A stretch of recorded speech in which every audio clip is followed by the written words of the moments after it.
Hello everyone, welcome to GametechUK and my gaming news series. This is where I like to look at everything going on in the world of gaming and keep you as up to date as possible. So let's get on with today's video.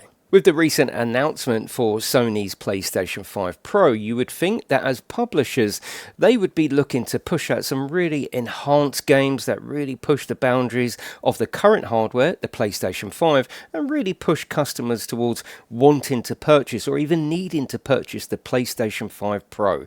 That doesn't seem to be the case. They're doing their usual. They're looking back at their back catalogues for things that they can remaster.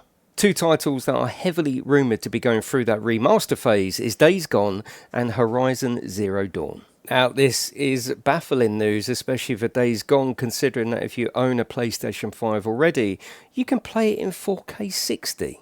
Now, admittedly, Horizon Zero Dawn came out in 2017, so it's a little bit older than Days Gone, which came out in 2019. But surely this isn't old enough for a remaster, especially when they already work a little bit better if you've got the latest generation, PlayStation 5, over the previous generation it was designed for. It really is just a baffling decision. Of course, it's less baffling from a profit point of view. This works really well for Sony. You only have to look at The Last of Us or The Last of Us 2 to know that these remasters makes them lots of money. And particularly with Days Gone, there's a massive need for a sequel, which they've said won't happen. So if you think about it, it's very, very clever on their part to remaster it and resell it. Out of those two titles, though, the one that confuses me the most is Horizon Zero Dawn. It's a current IP. It's a very busy IP. It's an IP where Sony should be looking forward to the next phase of the IP rather than look back to something in 2017 most people have already played, most people have already completed.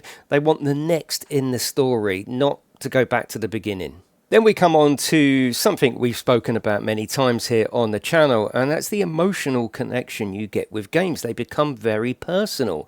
That happened with me with Days Gone. I absolutely fell deeply in love with that game. It's one of the few games that I've platinumed, and even when I finished the platinum trophy, I just wanted to continue playing.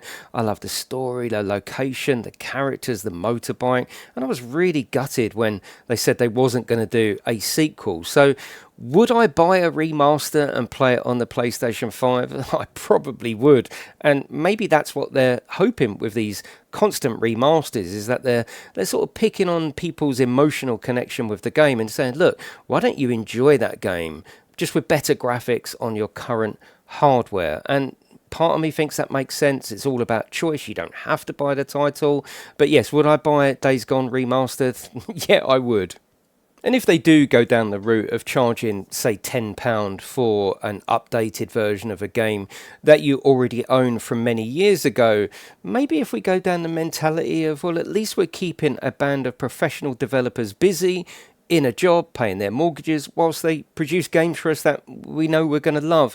We do want new stuff, and considering that, like I say, they've just released details of the PlayStation 5 Pro, they really should be releasing details of games that are going to use that, rather than constantly going back. Those games are coming, of course. GTA 6, maybe Death Stranding 2, maybe even Wolverine is going to use the available hardware on the PlayStation 5 Pro. But what I'd love you to do now, before you click off this video, go down into the comments section. Let's have a conversation about remasters. Would you buy Days Gone? Would you buy Horizon Zero Dawn? Is there anything else that you would prefer to see remastered? And I know you're going to say Bloodborne, but let me know in the comments section below. But that is it, everyone. Thank you very much for watching my video.